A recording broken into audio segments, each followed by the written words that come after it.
Peter Jun Simon, Gia Banilla, and Franklin Gentiles of the City Chamber of Commerce.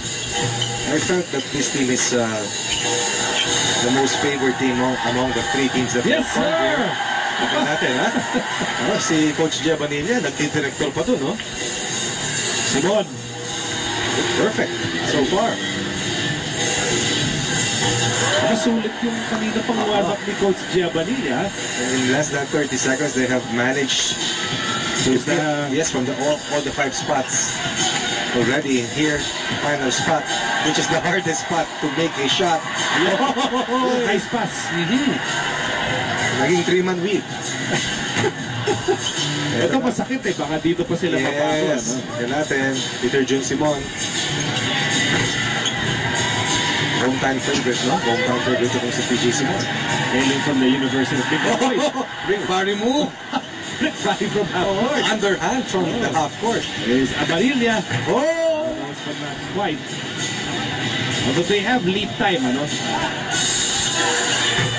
Almost for Peter Jun Simon. Siles. Ang galing mamasa. Almost. Ano ba ang sikreto sa half-court shot? Honestly, wala. Akala ko pa naman. Wala. Pero kung maibibigay na payo. How accurate can you get from that spot? Diba? Practice na lang talaga. Paulit-ulit. Yung alam mo yung laro ng mga bata. 3, 2, 1. Tapos ipupukol mo. Kaya pero pag tinamaan ka, lagot ka. Sorry, no? Pero mga basic tenets of shooting, does it still apply? Follow through? I believe so. I believe so. Pero yung accuracy talaga, wala ka ng wala. Ayan, tignan mo, nawala ng control.